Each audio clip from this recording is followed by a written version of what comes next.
You went from Rockefeller to popping up with 50 Cent and G-Unit. How did that whole situation with 50 and G-Unit come about?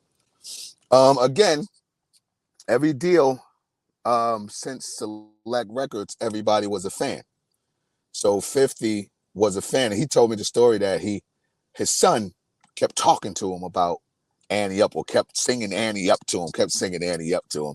So when he got the opportunity, when he found out we were in between deals, he contacted us and tried to get the deal done. So that's really how it happened. Um, because 50 was a fan, or his son was a fan, and kind of pushed them towards trying to work with the group, which turned into doing some business together. Also, so 50's from South Jamaica, where a lot of my family is, and I know him and a few of my cousins were real tight. And before 50 thing exploded, before his career exploded, every time I come through South Jamaica, they would always, if I stop and see my cousins or whatever, they would always say, "Yo, you need to come do a record with my man, 50 Cent." I hadn't even heard of him really then. You need to come and do a record with my man 50. I just never got around to do it. So later on, after this thing exploded, he reached out. I think he reached out to Lays or Fame or whatever. And it kind of started from there. And we, went on tour with them, traveled the world with them, with Eminem and 50 for the Massacre tour. Yeah, for the Massacre tour. And once we came back, we kind of hung out at 50 crib for months at a time, just doing records. And we got a deal done from there.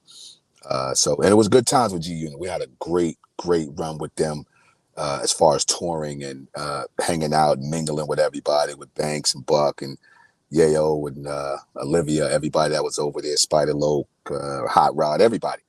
From the engineers to the bus drivers, like to the drivers, like everybody was cool as shit. So it was like we're not doing music. We're doing music, but we're not really doing business. We're just kind of hanging out with the homies and shit. You know what I'm saying? So it felt real good. And again, like everyone else, I appreciate the opportunity to help keep the career going. You know what I mean? So G-Unit came in and was like, "Look, we got our own house. It's comfortable here. Y'all can borrow the couch if you want to." So we borrowed the couch and we hung out on the couch for a little bit, and then we moved away after things never went sour for M.O.P and G-Unit. You know what I'm saying? It's just things started changing with the infrastructure of the business. So there was no room for us to actually get a record out over there. But again, shout out to the good folks at G-Unit, 50 Cent, everybody over there. Good guys, man. The first time we saw you was actually in the Out of Control remix music video released in September of 2005. How was it taking on that role as a G-Unit artist, wearing the clothes, working with the other artists, running around with 50? Like I said, it didn't. I'm never anybody other than M.O.P. Right? So, but I think what worked, or what made it a little easier, was we were the same kind of people. You know what I'm saying? It's not like we walk into a room and it's like, the fuck is going on here? Opera? Like, you know what I'm saying? Like, it wasn't that. We were the same kind of people. Not just the same kind of artists, but the same kind of people. Grounded street dudes. So that was easy. Plus, my favorite group was over there, Mobb Deep. You know what I'm saying? My guys. So it was real easy. Nothing seemed out of place. I think it just didn't seem like business, which was a good thing, which made it easy for us to walk into it. And you know what I'm saying? There was no pressure there. It was just like, do what you do. That's what you do anyway. You know what I'm saying? You get on a record, you make street records, you just do what you do, which was a good thing. So it wasn't hard at all to fall into G-Unit and still do M.O.P. What did you think about all the drama surrounding G-Unit? Like the beef with Game. How did it feel? Did it feel like you were taking on a bunch of new enemies after signing with 50? No, not at all. So I said this before, like 50 didn't sign M.O.P for that, right? Like, or we didn't start doing business with G-Unit for that reason, because they already had whatever they was dealing with. They was already dealing with it, and they was handling it well. You know what I'm saying? So, and I never even thought about it. I never thought about any of the beef that they had, because really, I didn't see any. I've heard about things, but I didn't see anything. You know what I'm saying? So, and with M.O.P, like, we have the ability to do what we do and go anywhere we want to go. So I didn't feel any way about, if I was in LA, I didn't think, oh, yo, Game going, or some of Game's people. I don't give a fuck about that. Or, you know what I'm saying? Or if we're somewhere else and they may have a beef over here, I don't care about that, because dudes know M.O.P is M.O.P. And it's not just that easy to you know what I mean, to do anything to those M.O.P boys and get away with it. Not like that. You know what I'm saying? So I didn't feel no way about it, bro. And none of the beef. There's different types of beef, right? There's like altercations in the music business that's not really beef. You know what I'm saying? Some situations they did have beef, but that was their beef. It wasn't M.O.P's beef, and we didn't do business with them to come on board to help with a beef. You know what I'm saying? We just, it was about music, and that was it, bro. Yeah, I know Fame did mention the one time when somebody had been calling out G-Unot on him. I think that actually touched home in New York too. Yes.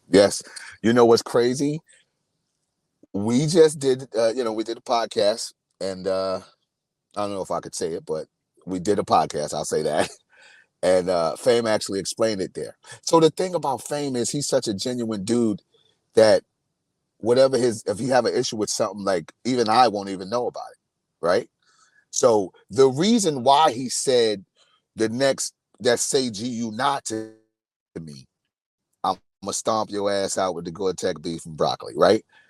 He said that because someone in Brooklyn said it to him, right? And Fame got into a fight with him. This was all the way back then. I just found this out last year. What is this year? Last year. So I had no clue anything about it. And a lot of people were going, oh, he was going that game. He wasn't, right? I knew he wasn't. I didn't know why he said it when I first heard the verse. He was like, no, I ain't thinking about game. I don't even know game. You know what I'm saying? So why would he say it the game?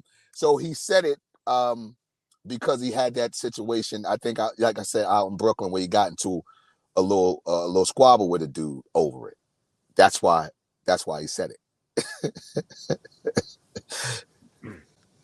Yeah, Game says Interscope paid him like $1 million to stop saying G-Unot. The G-Unit name was just so powerful back then. They didn't want to have something like that staining the brand. Right. Yeah, I didn't know nothing about that either. That's why I could believe that. Right. But moving on. So as I said, in September, you make your first music video appearance in the Out of Control remix. By November of 2005, you're on the Get Rich or Die Trying soundtrack on the song Death Becomes You. So this album was major. 300,000 copies first week, 3 million sales overall. But a lot of the fans were asking, what happened with your highly anticipated G-Unit album for M.O.P? Well, we recorded a lot of records, as I said. We after the tour that we did with them, I literally stayed in 50's house for like 6 months creating records. I think by the time we never finished recording, right? You can just keep recording until you decide, okay, we're gonna put a record out. I think by the time we had so many records, there was time that passed, and again, there was more likely something internal going on.